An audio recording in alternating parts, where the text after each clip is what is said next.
PHP का practical करना सीखेंगे। और इससे पीछे भी प्रीवियस वीडियो में मैंने आपको PHP का इंट्रोडक्शन दिया था, PHP क्या होती है और इसको चलाने के लिए हमें किस इन्वायरमेंट की ज़रूरत होती है और हमें इस फाइल को कैसे रन कर सकते हैं। तो उसके लिए PHP के लिए लाजमी है कि हमें सर्वर चाहिए होता है, जिसके लिए हम XAMPP का इस्तेमाल करते हैं। और हमारी फ़ाइल को जो एक्सेस करने के लिए हम जो लोकल होस्ट का URL HTTP और लोकल होस्ट ये लिखकर हम उस फाइल को एक्सेस करते हैं। और ये इस फाइल को एक्सेस करने के लिए ये URL का इस्तेमाल करना लाजमी है। अदरवाइज़ हम जिस तरह HTML की फ़ाइल को एक्सेस करते हैं, डबल क्लिक करने पर हमें उसकी आउटपुट आ जाती है, तो PHP में बिल्कुल भी ऐसा नहीं है। PHP में आपको सबसे पहले उस फाइल को जो है वो लोकल होस्ट के ज़रिए ही एक्सेस करना होगा, तभी आप उसकी आउटपुट देख सकेंगे। अभी इस वक्त आपके सामने एक जो है PHP का कोड एग्जीक्यूट हुआ है और ये देखें, ये मैंने एक लोकल होस्ट URL के अंदर के ज़रिए ही इसको एक्सेस किया है। और अगर मैं इस फाइल को डबल क्लिक करके आपके सामने, ये दूसरी फाइल है, इस देखिए मैंने उस पर डबल क्लिक किया है और ये विदाउट लोकल होस्ट, और मैंने इसकी एक्सटेंशन भी PHP नहीं की, तो ये देखें आपके सामने इसकी जो आउटपुट आ रही है यहाँ पर, वो जो PHP का कोड मुझे एज इट इज़ टेक्स्ट की फॉर्म में डिस्प्ले हो रहा है। ये इफ़ एल्स लूप ये सब कुछ मुझे एज इट इज़ आ रहे हैं, लेकिन जब मैं इसको थ्रो लोकल होस्ट करता हूँ तो मुझे उसकी आउटपुट नज़र आती है, ना कि वो लूप या इफ़ एल्स वगैरह का जो कोड है वो मुझे नज़र आता है। तो इसके लिए सबसे पहले हम चलते हैं XAMPP को, जो मैंने ऑलरेडी इस वक्त एग्जीक्यूट किया हुआ है।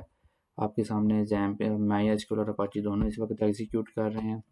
तो इसके लिए आपको क्या करना होगा, आपको अपने जो है कोई डेस्कटॉप के अंदर डेस्कटॉप से अपने C ड्राइव में जाना होगा। C ड्राइव से आप XAMPP के फोल्डर में जाएंगे और यहाँ पर आपको htdoc का फोल्डर मिलेगा। ठीक है, इस फोल्डर के अंदर आपको अपना PHP का कोड रखना होगा।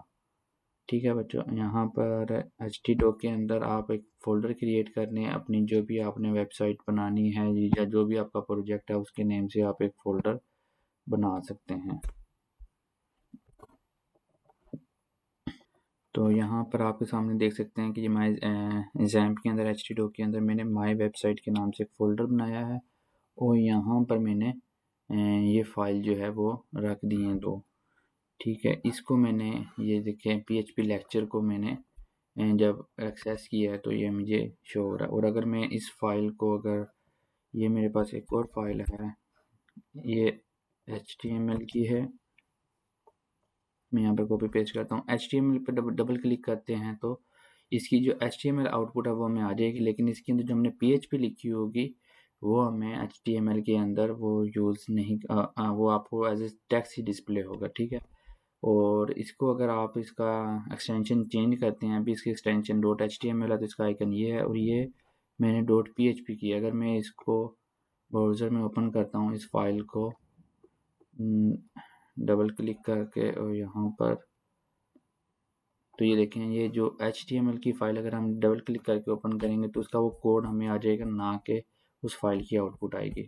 तो हमेशा याद रखना है कि PHP की फ़ाइल को जब भी आपने एग्जीक्यूट करना है तो उसके लिए आपके पास XAMPP जो है वो एग्जीक्यूट रन होना चाहिए और रनिंग फॉर्म में होना चाहिए, और उसको आप लोकल होस्ट यहाँ पर लिखेंगे। ठीक है, लोकल होस्ट के बाद मेरा जो फोल्डर का नेम है माई वेबसाइट वो मैंने लिखा है, उसके अंदर मेरे पास इंडेक्स की फ़ाइल है तो वो आप यहाँ पर लिख सकते हैं। अभी इंडेक्स की फ़ाइल के अंदर भी मैंने ये सिंपल कोड रखा हुआ है, एक इंडेक्स फाइल है।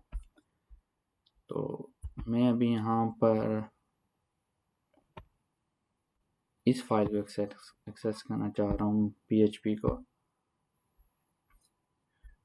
अब ये मेरी फ़ाइल इस वक्त एम्प्टी है। अब हम इस फाइल के अंदर जो है अपना काम करेंगे। ये मैंने इस लेक्चर्स के लिए फ़ाइल को एम्प्टी कर दिया। यहाँ पे हम वेरिएबल डिक्लेयर करेंगे, कंडीशंस लगाएंगे, लूप वगैरह, वो हम अब एसोसिएटिव अरे, कस्टम फंक्शंस और फॉर्म हैंडलिंग भी इसके अंदर करते हैं। तो आइए चलते हैं, सबसे पहले हम अपना जो है वो एक लेक्चर जो है वो PHP बेसिक फाइल में विदाउट एनी HTML, वैसे हम HTML के अंदर PHP को लिख सकते हैं। सबसे पहले हम एक बेसिक जो है वो फाइल क्रिएट करते हैं और उसके अंदर जो अपना PHP का कोड लिखते हैं। जी, तो मैंने ये फ़ाइल फ़ोल्डर ओपन कर लिया है। इसके अंदर मेरी ये 4 फ़ाइलें हैं, 3 फ़ाइलें सॉरी, और इसको मैंने यहाँ पर ओपन कर लिया है। सबसे पहले हम एक बेसिक htp.php के नाम से मैं फ़ाइल बना लेता हूँ और यहाँ पर हम php का टैग स्टार्ट कर लेते हैं, php का टैग को क्लोज़ कर देते हैं और यहाँ पर मैं आपको इको जो है वहाँ पर हम सी आउट करते हैं और यहाँ पर हम इको का इस्तेमाल करेंगे। ठीक है बच्चों, इको का इस्तेमाल होगा और पीएचपी के अंदर और जेक्यूरी के अंदर जो कंसोल डॉट लॉग करते हैं या जावास्क्रिप्ट के अंदर, तो यहाँ पर इको का इस्तेमाल होगा। और सी प्लस प्लस में सी आउट करते हैं, पाइथन में हम प्रिंट करते हैं। तो हर लैंग्वेज का डिफरेंट प्रिंट करने का एक तरीका होता है। अभी ये मैंने इको हेलो वर्ल्ड लिखा है, इसको मैं अब यहाँ पर माय फोल्डर के अंदर बेसिक डॉट PHP से एक्सेस करता हूँ तो ये देखिए मिला हेलो वर्ल्ड आ गया। ठीक है, तो इसमें वेरिएबल डिक्लेयर करने का तरीका क्या है, आपने जस्ट हमने पहली वीडियो में भी देखा है कि लेक्चर हम डॉलर साइन का इस्तेमाल करते हैं। डॉलर साइन के बाद अपना कोई भी वेरिएबल जैसे var1 में लिख देता हूँ और ये इसको 10 मैंने लिख दिया, var2 20। ठीक है, और इन दोनों को हम इको करवा देते हैं यहाँ पर। तो रिफ्रेश किया तो ये देखिए हेलो 30 आ गया आगे। ठीक है, तो आगे अब चलते हैं हम इफ एल्स में। अगर हम इसको कंडीशन लगा देते हैं कि ग्रेटर देन हम चेक करते हैं कौन है, var2 की अगर ग्रेटर देन है तो var1 हम इको करवा देते हैं और अदरवाइज हम ये इको करवा देते हैं। इसको मैं दफ़ा कमेंट कर देता हूँ यहाँ पर। तो 30 var2 इज़ ग्रेटर देन 2 जो है वो 20 है। और इसी तरह मैं अगर यहाँ पर अगर इसको कर देता हूँ 30, तो अब var1 जो है वो ग्रेटर देन होना चाहिए। तो सॉरी, यहाँ पर 30 है, यहाँ पर 20 होना चाहिए। तो var1 अब जो है वो ग्रेटर देन है 20 के साथ। ठीक है, ये बहुत इजी इफ एल्स, बिल्कुल ये PHP का और सी के जो लैंग्वेज हमने की है वो बिल्कुल सेम है, बस प्रिंट का करने का तरीका डिफरेंट है। If else, while, do while सब कुछ सेम है। और अगर हम यहाँ पर अगर वाइल लूप लें तो हम क्या कर सकते हैं, echo while is greater than और उसमें इंक्रीमेंट कर देते हैं 1 का। ठीक है, तो एक एक का इंक्रीमेंट होगा जब तक वैल्यू var1 जो है वो ग्रेटर देन है var2 से, तब तक हम इसको प्रिंट करवाते हैं। तो हमें यहाँ पर इसको ग्रेटर देन करना होगा, 40 कर देते हैं और var1 जो है वो 30 है। तो ये 10 टाइम जो हमें यहाँ पर आउटपुट में आना चाहिए। अच्छा, ये इशू इसलिए आ रहा है क्योंकि मैंने यहाँ पर कंडीशन जो है वो गलत दी है। var1 की जो वैल्यू है वो 30 और var2 की 40 है, तो 30 ग्रेटर देन नहीं होता 40 से, इसलिए ये प्रॉब्लम कर रहा है। तो हमें यहाँ पर क्या करना होगा, इसको अगेन इसको 50 करना होगा। 50 ग्रेटर देन होता है 40 से। इसको रिफ्रेश करते हैं तो ये देखिए अब 10 टाइम जो है वो इसके अंदर जो हमने वैल्यू रखी है वो आ गई है। इसको हम यहाँ पर कॉन्कैटिनेट कर सकते हैं। var1 की वैल्यू को हम कॉन्कैटिनेट कर देते हैं, साथ साथ वो भी प्रिंट हो और यहाँ पर वैल्यू लिख देते हैं। तो ये देखें ये वैल्यू हमें यहाँ पर डिस्प्ले होगी। var2 की हम क्योंकि इंक्रीमेंट कर रहे हैं तो वो हम यहाँ पर, अच्छा आप br का भी इस्तेमाल कर सकते हैं, इसके अंदर HTML लिख सकते हैं आप। वहाँ पर हम /n का इस्तेमाल करते हैं जैसे, तो यहाँ पर अगर हम /n का फॉरवर्ड करेंगे तो वो नहीं वर्क करेगा। हमें क्या करना होगा, इसके लिए br का इस्तेमाल करना होगा क्योंकि HTML कोड है, तो br से हम एक लाइन ब्रेक कर सकते हैं। ठीक है, ये एक इफ एल्स हो गया। अभी हम इस और इसके बाद फॉर लूप से भी हम ये काम कर सकते हैं। यही काम मैं अगर इसको ब्रेक इसको कमेंट्स कर देता हूँ आपको फॉर लूप के साथ, तो ये देखें वैल्यू 1 से लेकर 10 तक हमने इसको फॉर लूप के ज़रिए कर दी है। अच्छा, एक और लूप होता है जैसे हम फॉर ईच लूप रहता है, तो यहाँ पर भी फॉर ईच का लूप होता है जो हम इस्तेमाल कर सकते हैं।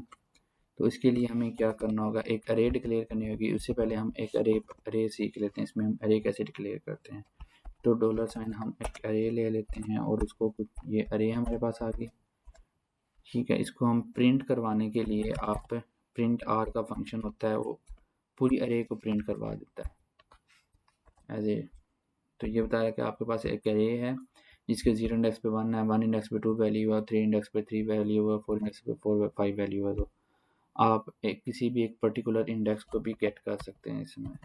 उसके लिए आपको उसका इंडेक्स देना होगा, जैसे 2 इंडेक्स में इसको यहाँ पर देता हूँ तो ये 3 वैल्यू आ गई है, ठीक है। इसके अलावा आप एक सिंगल वैल्यू को इको करेंगे। अगर आपके पास वैल्यू मल्टीपल हैं तो आप प्रिंट आर का इस्तेमाल करेंगे, ठीक है। इको जो है वो एक पूरी अरे को प्रिंट नहीं करवा सकता। अगर मैं यहाँ पर एक पूरी अरे को इको करवाऊंगा तो ये एरर देगा मुझे। तो ये देखिए मुझे एरर दे रहा है कि वो स्ट्रिंग अरे जो है वो कन्वर्ट नहीं कर सकता स्ट्रिंग के अंदर। इको जो है वो सिर्फ एक स्ट्रिंग को ही प्रिंट करवाता है। तो इसके लिए हमें इसको एक स्पेसिफिक इंडेक्स जो है वो गेट करना होगा, ठीक है। जो नेक्स्ट आगे हम चलते हैं, अभी यहाँ पर हमने एक अरे बना रही है। अरे हम एक वो भी बना लेते हैं, फ्रूट्स की अरे बना लेते हैं। और इसको मैं जो है वो प्रिंट आर करके आपको दिखाता हूँ। प्रिंट आर करके पूरी अरे को, फ्रूट की अरे को हम प्रिंट करवा देते हैं।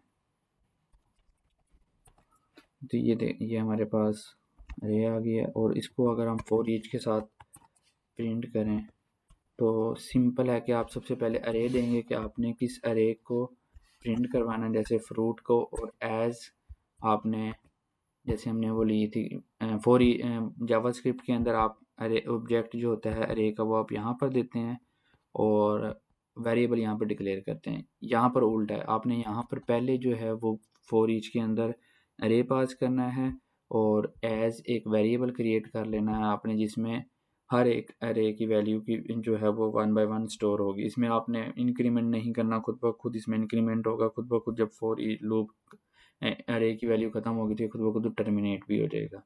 तो मैंने यहाँ पर जो हर दफ़ा चेक किया है कि हर दफ़ा आइट्रेशन के बाद फ्रूट की वैल्यू क्या होती है, तो मैंने लिख दिया कि इको फ्रूट कॉन्कैटिनेट किया। यहाँ पर चीज़ याद रखनी है, कॉन्कैटिनेट करने के लिए आपको डॉट का इस्तेमाल करना है। जो जावास्क्रिप्ट है उसमें कॉन्कैटिनेशन जो होती है वो प्लस के साइन के साथ होती है। तो पीएचपी के अंदर जो कॉन्कैटिनेशन है वो डॉट के साथ होगी बच्चे। ये आप लोगों ने याद रखना है कि डॉट के बगैर आप जब कॉन्कैटिनेट करेंगे तो ये एरर देगा। यहाँ पर अगर मैं प्लस का साइन लगाता हूँ तो मुझे यहाँ पर ये देखें एरर देगा कि अनटाइप एरर, ये है सपोर्टेड नहीं करता ये इस चीज़ को, स्ट्रिंग को। तो यहाँ पर हमें डॉट का इस्तेमाल करना है। तो इसके बाद मैं रिफ़्रेश करता हूँ तो ये देखें मुझे फ्रूट जो आ रहे हैं यहाँ पर प्रिंट 1 बाय 1 आ रहे हैं। आप अगर इसके साथ इंडेक्स भी गेट करना चाहते हैं तो आप डॉलर साइन की और इस तरह आप इंडेक्स भी गेट कर सकते हैं कि जो इंडेक्स, ये किस इंडेक्स पर है। ये फ्रूट जो है पहले जैसे बनाना है, मैंगो है, इनका इंडेक्स क्या है। तो फ्रूट से पहले अगर आप इंडेक्स लेना चाहते हैं तो आप यहाँ पर लिख लें इंडेक्स और आपके पास, और इंडेक्स के बाद स्ट्रिंग कॉन्कैटिनेट कर दें की के अंदर जो भी इसका इंडेक्स होगा वो वैल्यू आ जाएगी खुद ब खुद। तो इंडेक्स 0 और यहाँ पर होगा फ्रूट, जो 0 इंडेक्स पर कौन है, एप्पल। इसी तरह सेकंड आइट्रेशन में इंडेक्स जो होगा वो 1 हो जाएगा और फ्रूट जो है वो बनाना। इसी तरह फिर इंडेक्स 2 होगा और इसके बाद मैंगो आ जाएगा यहाँ पर। इसी तरह ऑरेंज यहाँ पर आ जाएगा और इसका इंडेक्स जो है वो यहाँ पर बढ़ेगा 0 1 2 एंड 3। तो 3 यहाँ पर आ जाएगा। इसको हम आप देखते हैं आउटपुट में, तो ये देखें 3 पर जो है वो ऑरेंज आ गया यहाँ पर। तो 0 इंडेक्स पर जो है वो एप्पल है, 1 पर बनाना है, 2 पर मैंगो है, 3 पर ऑरेंज है, ठीक है। ये हमारी थी एक सिंपल अरे। आप इसी तरह एसोसिएटिव अरे भी बना सकते हैं, जैसे अपनी मर्ज़ी की एक अरे बनाएं, उसका इंडेक्स भी आप अपनी मर्ज़ी का बनाएं। तो उसके लिए डॉलर साइन एसोसिएटिव अरे में यहाँ पर डिक्लेयर कर देता हूँ। अब यहाँ पर मैं इंडेक्स भी खुद बताऊँगा कि मेरी अरे का इंडेक्स क्या हो। पहले तो हमारे पास इंडेक्स बाय डिफ़ॉल्ट 0 1 2 होते हैं, लेकिन आप चाहते हैं कि आपकी इंडेक्स जो अरे का इंडेक्स है वो खुद ब खुद हम डिफ़ाइन करें ना हो, हम खुद डिफ़ाइन करें। तो मैंने यहाँ पे क्या है कि मेरा जो पहला इंडेक्स नेम है उस पर जैसे जॉन डो लिखा होगा, उसके बाद मेरा जो सेकंड इंडेक्स वो जो 1 होता है बाय डिफ़ॉल्ट, उसको मैंने चेंज करके एज कर दिया, ठीक है। ये 2 डायमेंशनल अरे भी होती है। फिर मैंने कहा कि इसका सिटी जो है वो न्यूयॉर्क हो, ठीक है। और अगर आप इसी तरह और भी ऐड करना चाहते हैं कंट्री वो, तो वो भी ऐड कर सकते हैं। तो अब मैं ये जो अरे है ये मेरी एसोसिएटिव अरे कहलाती है। एसोसिएटिव अरे को प्रिंट करवा कर हम यहाँ पर देखते हैं। इससे पहले वाली अरे को मैं दफ़ा कमेंट्स कर देता हूँ, ये वाला कोड भी कमेंट्स कर देता हूँ, क्योंकि अब हम एसोसिएटिव अरे को देख रहे हैं। तो इसको रिफ़्रेश किया तो ये देखिए मेरे पास आ गया एसोसिएटिव अरे के अंदर नेम के अंदर जॉन है और एज 30 है, सिटी न्यूयॉर्क का, कंट्री यूएसए है। तो अब इसको प्रिंट करवाने का तरीका भी बहुत ईजी है। अगर आप किसी एक पर्टिकुलर अरे के अंदर से वैल्यू को गेट करना चाहते हैं तो आप इस तरह लिखेंगे कि एसोसिएटिव अरे के अंदर से अब इंडेक्स आप 0 भी लिख सकते हैं, बाय नेम भी ले सकते हैं इसको। तो रिफ्रेश करता हूँ तो ये देखें जॉन आ गया यहाँ पर, ठीक है। आप यहाँ पर कोई भी ले सकते हैं। अगर आप कंट्री लेंगे तो कंट्री भी आप यूज़ कर सकते हैं, सॉरी। तो अब यहाँ पर आउटपुट में यूएसए होना चाहिए। तो ये जो आउटपुट आ रही है ये पीछे वाले जो हमने प्रिंट करवाए हुए हैं, मैं इसको एक दफ़ा आपके सामने कमेंट्स कर देता हूँ। ये हमें नहीं चाहिए, ये वाले भी हमें अब एक दफ़ा कोड नहीं चाहिए, ये कोड भी नहीं चाहिए। तो ये एसोसिएटिव अरे को भी हम प्रिंट ख़त्म कर देते हैं। अब जस्ट हमें सिर्फ यूएसए आएगा, ये देखें। तो बहुत इजी है। और अगर हम इसको अब फॉर ईच के साथ प्रिंट करवाना चाहें तो आप सबसे पहले एसोसिएटिव अरे, उसमें से आपको वैल्यू चाहिए। आप ये वेरिएबल का नेम कुछ भी ले सकते हैं। की वैल्यू को आप के ले लें, ठीक है। आप वैल्यू को वी ले लें, तो ये आपकी मर्ज़ी है, आप कुछ भी यहाँ पर यूज़ कर सकते हैं। तो जो फिर आप वेरिएबल लेंगे वो वेरिएबल आपने अंदर इस लूप के अंदर यूज़ करना है। तो ये के जो है वो की को स्टोर करेगा। इस ये की क्या है, मतलब इसका इंडेक्स क्या है, तो और ये जो है आपका आगे उसकी वैल्यू क्या है। तो याद रखना है कि इंडेक्स के लिए आपको एरो साइन का इस्तेमाल करना है यहाँ पर। जब आप विदाउट इंडेक्स सिंगल अरे बनाते हैं 1D, तो उसके लिए आपको यहाँ पर एरो साइन या इंडेक्सेस डिफ़ाइन करने की ज़रूरत बिल्कुल नहीं होती। यहाँ पर आपको इंडेक्सेस जो है वो डिफ़ाइन करने की ज़रूरत होगी, ठीक है। यहाँ पर ये देखें ये दोनों डिफरेंस मेन यही है। अब यहाँ पर मैंने क्या किया कि वही इंडेक्स को अगर गेट करना है तो ये उसकी वैल्यू आ जाएगी वी को, और ये के जो है इसमें इसकी इंडेक्स आ जाएगा कि इसके अंदर इसका नेम, कंट्री वगैरह, ठीक है। इसमें मैंने यहाँ कर दिया इको के ने उसका की क्या है वो के अंदर जो भी होगा वो कॉन्कैटिनेट कर दिया, आगे वैल्यू को कॉन्कैटिनेट कर दिया है वैल्यू के साथ, और लास्ट पे जैसे हम एंड लाइन करते हैं यहाँ पर बी आर करना है आपने, ठीक है। सी प्लस प्लस में हम एंड लाइन का इस्तेमाल करते हैं। तो ये रिफ्रेश किया तो ये देखें ये इको जो हमने किया है इसको मैं ख़त्म कर देता हूँ। अब ये भी नहीं चाहिए हमें दफ़ा। तो नेम जो है वो जॉन आ गया है, एज उसकी 30 है, और उसकी जो की इंडेक्स ये की एज है। उसके बाद हम इसको भी चलो ख़त्म कर देते हैं, आसान कर देते हैं, और कि आपको ये की भी ना आए यहाँ पर, सिर्फ हम इंडेक्स, क्योंकि अब हमारा मीनिंगफुल इंडेक्स है तो यहाँ पर मैं वेरिएबल को ही आपस में कॉन्कैटिनेट कर देते हैं इस तरह। तो अब देखते हैं नेम ये आ गया जॉन, एज 30 आ गया, सिटी न्यूयॉर्क, कंट्री यूएसए। तो ये हमारी एसोसिएटिव अरे है।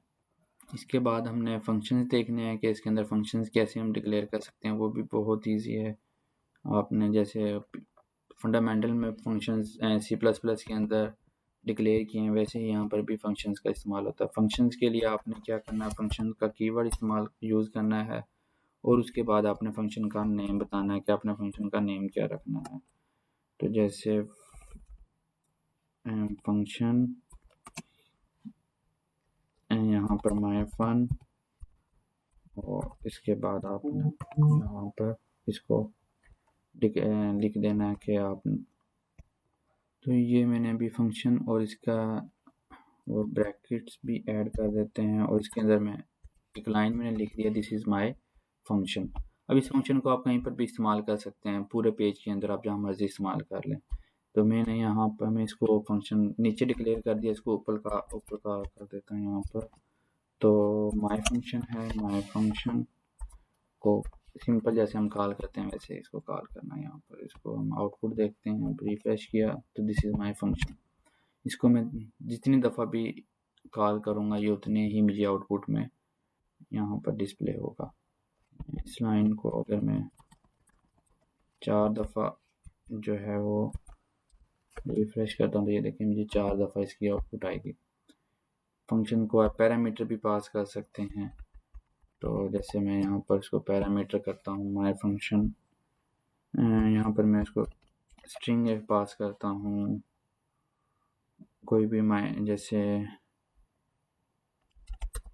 मैं नेम अपना पास करता हूँ और मैं फंक्शन में यहाँ पे अपडेट कर देता हूँ कि हेलो जो भी यूज़र नेम देगा वो दिस इज़ माई फंक्शन।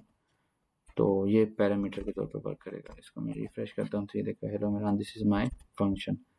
तो एक दफ़ा मैंने इस फंक्शन को इस नेम के साथ कॉल किया, अगेन मैं इसको मैं डिफरेंट नेम के साथ कॉल करता हूँ तो ये 2 दफ़ा फंक्शन कॉल होगा। फर्स्ट टाइम जो है हेलो मेरान और दोबारा हेलो शफीक के नाम से कॉल कर रहा है।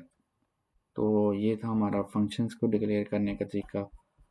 तो ये अभी बेसिक है, इसको अब हम नेक्स्ट में लेक्चर में आपको ये मैंने किस तरह किया है यहाँ पर ये वाला काम मैं आपको करके दिखाऊंगा। तो इसको आप अपने प्रैक्टिस करें, साथ साथ समझें। अगर आपको कोई समझ ना आए तो मुझे लाजमी बताएं। तो नेक्स्ट वीडियो में हम इसको प्रॉपर HTML के साथ यूज़ करके देखेंगे कि हम HTML के साथ कैसे यूज़ कर सकते हैं। ये विदाउट HTML था आउटपुट जो मैंने अभी आपको दिखाई है। हम जस्ट क्या कर रहे हैं प्रिंट कैसे करते हैं, उसमें फंक्शन कैसे क्रिएट करते हैं, वेरिएबल कैसे, इफ एल्स का कैसे इस्तेमाल करते हैं।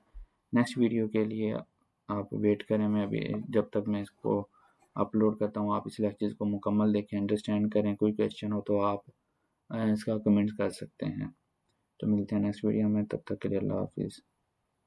वीडियो अच्छी लगे तो लाइक शेयर कमेंट लाजमी करें।